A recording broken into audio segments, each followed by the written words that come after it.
Hello दोस्तों, नमस्कार। बहुत स्वागत है आपका एग्ज़ाम गुरुजी चैनल के वीडियोस में। आज 18 अगस्त 2020 है और आज हम बात करेंगे 17 और 18 अगस्त दोनों दिन के डेली करंट अफेयर के बारे में, क्योंकि कल करंट अफेयर नहीं आ पाया था। और आज की वीडियो की पीडीएफ डाउनलोड करना मत भूलिएगा। ये पीडीएफ आपको हमारे टेलीग्राम चैनल से मिल जाएगी, जिसकी लिंक नीचे डिस्क्रिप्शन में दी गई है। उसके अलावा ये पीडीएफ आप हमारी एप्लीकेशन से डाउनलोड कर पाएंगे। एप्लीकेशन एग्जाम गुरुजी को आप गूगल प्ले स्टोर पर सर्च कर लीजिएगा। यहाँ आपको daily current affair, free test, NCERT books, free videos और बहुत सारी चीज़ें अवेलेबल हैं। आगे बढ़ेंगे, बात करेंगे थॉट ऑफ द डे की। जो आज का हमारा मोटिवेशनल पावरफुल थॉट है कि बिना संघर्ष कभी भी कोई प्रगति नहीं होती। अगर आप अपनी ज़िंदगी में उन्नति चाहते हैं, आप चाहते हैं कि आप लाइफ में आगे बढ़े, आप चाहते हैं आप उन्नति करें, तो आपको लगातार संघर्ष करते रहना पड़ेगा। क्योंकि जहाँ संघर्ष खत्म हो जाएगा वहीं उन्नति खत्म हो जाएगी। क्योंकि बिना संघर्ष के आप आगे बढ़ ही नहीं सकते। अगर आगे आपको बढ़ना है तो संघर्ष करना पड़ेगा, और संघर्ष में ही ज़िंदगी का एक्चुअल में मज़ा है। अगर आप ज़िंदगी को एंजॉय करना चाहते हैं तो लगातार संघर्ष करते रहिए, ज़िंदगी को एंजॉय करते रहिए। इसी थॉट के साथ आगे बढ़ेंगे, बात करेंगे क्विक रिवीजन कल के पड़ेगा करंट अफेयर के प्रश्नों का। पहला प्रश्न है कि प्रधानमंत्री नरेंद्र मोदी ने 15 अगस्त 2020 को कौन से प्रोजेक्ट लॉन्च किए? तो दो प्रोजेक्ट लॉन्च किए गए हैं, प्रोजेक्ट लॉयन और प्रोजेक्ट डॉल्फिन। दूसरा प्रश्न, किस भारतीय क्रिकेटर ने अंतर्राष्ट्रीय क्रिकेट से संन्यास ले लिया है? और ये लिया है महेंद्र सिंह धोनी ने। तीसरा प्रश्न कि किस एक और भारतीय क्रिकेटर ने अंतर्राष्ट्रीय क्रिकेट से संन्यास ले लिया है? तो महेंद्र सिंह धोनी के साथ सुरेश रैना ने भी संन्यास ले लिया। चौथा प्रश्न है कि प्रधानमंत्री नरेंद्र मोदी ने कौन सा मिशन लॉन्च किया है? तो प्रधानमंत्री जी के द्वारा राष्ट्रीय डिजिटल स्वास्थ्य मिशन लॉन्च किया गया है। पांचवा प्रश्न है कि हाल ही में किस देश में हुए धमाकों से पीड़ित लोगों की सहायता के लिए भारत ने सहायता भेजी है? और ये धमाके हुए थे लेबनान में। वहीं छठवां प्रश्न है कि किस विश्वविद्यालय को भारत के सर्वश्रेष्ठ केंद्रीय विश्वविद्यालय का दर्जा दिया गया है? तो ये जामिया मिलिया इस्लामिया है, जो कि नई दिल्ली में है। और सातवां प्रश्न है कि केंद्रीय जल आयोग ने किस प्रौद्योगिकी कंपनी से बाढ़ पूर्वानुमान की पहल शुरू की है? तो ये मिलकर शुरू की है गूगल के साथ में। आठवां प्रश्न है कि भारत का जैविक किसानों की संख्या के मामले में कौन सा स्थान है? तो भारत का इस मामले में पहला स्थान है, जबकि रकबे के मामले में भारत का 9वां स्थान है। नवा प्रश्न है कि किसने लक्षद्वीप समूह को जोड़ने वाले ऑप्टिकल फाइबर लिंक को लॉन्च किया है? तो ये प्रधानमंत्री नरेंद्र मोदी जी के द्वारा लॉन्च किया गया। और 10वां प्रश्न है कि किसने फिट इंडिया यूथ क्लब का पहल का शुभारंभ किया? तो ये जो खेल मंत्री हैं किरेन रिजिजू, इनके द्वारा किया गया। ये थे हमारे कल के पड़े गए करंट अफेयर के प्रश्नों का क्विक रिवीजन। आगे बढ़ेंगे, आज के प्रश्नों की बात करेंगे। और आज के करंट अफेयर का पहला प्रश्न है कि किसने one sun one world one grid OSOWOG इस परियोजना को या इस योजना की घोषणा की? तो इसकी योजना की भारत के प्रधानमंत्री नरेंद्र मोदी ने। OS मतलब one sun one world one grid, ये इसका शॉर्ट फॉर्म बनता है OSOWOG। डिटेल लिख लीजिए क्या है। तो प्रधानमंत्री हैं नरेंद्र मोदी और इन्होंने एक परियोजना की घोषणा की है। इस योजना की घोषणा की है one sun one world one grid, और इसके तहत दुनिया भर में सौर ऊर्जा की आपूर्ति के लिए एक ट्रांस नेशनल इलेक्ट्रिसिटी ग्रिड होगा। यानी कि दुनिया के जो देश हैं वो एक ही ग्रिड से जुड़े होंगे। अब ये ग्रिड क्या होता है? तो ये देखिए, आपने क्या देखा होगा कि आपके घर में जो बिजली आती है वो किसी खंबे से, मतलब पोल के थ्रू आ रही है लाइन के, वो आपके गांव की किसी ट्रांसफार्मर से जुड़ा हुआ है। वो ट्रांसफार्मर कहीं 33 kV लाइन से जुड़ा हुआ है वो। तो पूरे देश के अंदर इस प्रकार से क्या है, पूरा ग्रिड बना हुआ है, एक जाल बिछा हुआ है इलेक्ट्रिसिटी का। तो अब ये ट्रांस नेशनल इलेक्ट्रिसिटी ग्रिड चाहते हैं कि दुनिया भर के देश एक ही ग्रिड से जुड़ जाएं। और OSOWOG 140 देशों को एक कॉमन ग्रिड के माध्यम से जोड़ेगा, जो सौर ऊर्जा को स्थानांतरित करने के लिए उपयोग किया जाएगा। क्योंकि दुनिया में एक कभी ना कभी सूर्य जो है किसी न किसी देश में तो चमक रहा होता है। तो इसमें कॉन्सेप्ट ये है कि जब सूर्य कभी डूबता ही नहीं है, किसी न किसी देश में चमक रहा है, तो वो एक ग्रिड होगी तो सभी जगह उससे ऊर्जा मिल पाएगी।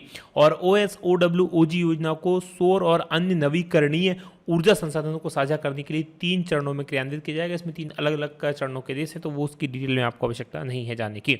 बात दूसरे प्रश्न की करेंगे कि BSF के नए महानिदेशक के रूप में किन्हें नियुक्त किया गया है? तो BSF के नए महानिदेशक बने हैं राकेश अस्थाना। आपने बहुत इनका नाम सुना होगा।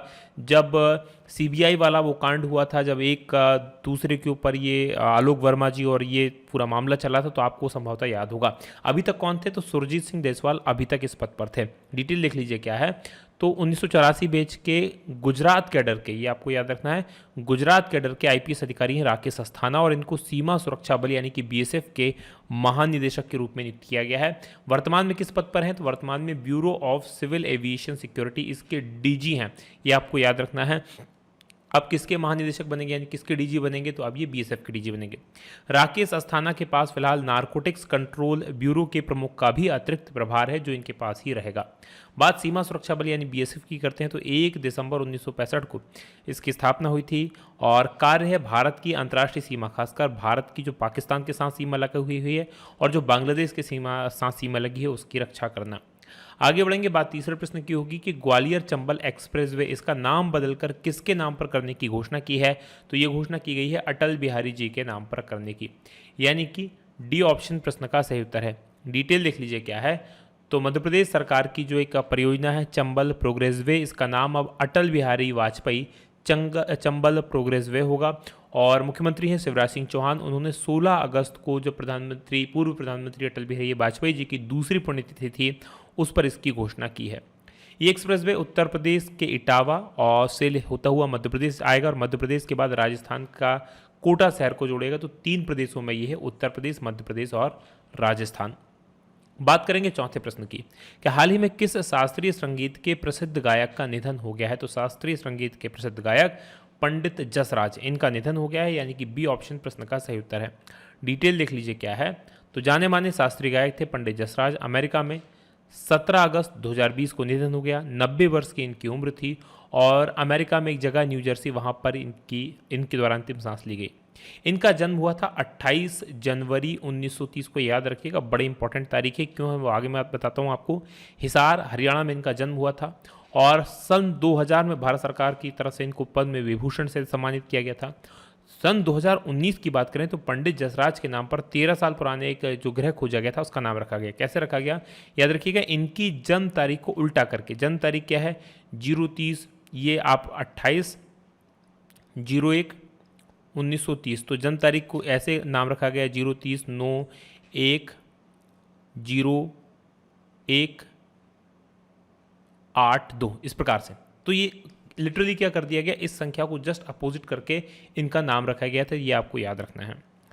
आगे बढ़ेंगे, बात करेंगे 5वें प्रश्न की कि किस राज्य में विश्व का सबसे लंबा पियर ब्रिज बनाया जा रहा है और सबसे ऊंचा, एक्चुअल में सबसे लंबा नहीं सबसे ऊंचा है ये, और ये बनाया जा रहा है मणिपुर में, यानी कि ए ऑप्शन प्रश्न का सही उत्तर है। डिटेल देख लीजिए क्या है, तो मणिपुर जो है वहाँ पर राज्य में दुनिया का सबसे लंबा ऊंचा किया जाएगा इसको, ऊंचा पियर ब्रिज, यानी कि यहाँ से लेकर यहाँ तक की जो ऊंचाई है वो सबसे ऊंची होगी और इसका निर्माण किया जा रहा है। ये पुल 141 मीटर ऊंचा होने वाला है और मॉन्टेग्रो यूरोप के अंदर 139 मीटर का जो माला रेजे का पुल है उसके रिकॉर्ड को ये पीछे छोड़ देगा। अभी तक ये यूरोप का 139 मीटर का पुल सबसे ऊंचा था, अब ये होगा सबसे ऊंचा 141 मीटर का और इस पुल की कुल लंबाई 703 मीटर होने वाली, यानी कि ये जो लंबाई है 703 मीटर होगी। आगे बढ़ेंगे, बात मणिपुर की करते हैं, तो मैप में देख लीजिए ये मणिपुर है और इसकी राजधानी इम्फाल है। मुख्यमंत्री एन वीरेंद्र सिंह है, राज्यपाल डॉक्टर नजमा हेपतुल्ला है, लोकसभा की 2 सीटें हैं, राज्यसभा की 1 सीट है, विधानसभा की 60 सीट हैं। वहीं प्रमुख राष्ट्रीय उद्यानों की बात करें तो केबुल लामझाओ नेशनल पार्क है और ये दुनिया का एकमात्र तैरता हुआ नेशनल पार्क है, ये आपको याद रखना है, राइट। सिरोही नेशनल पार्क यहाँ पर है।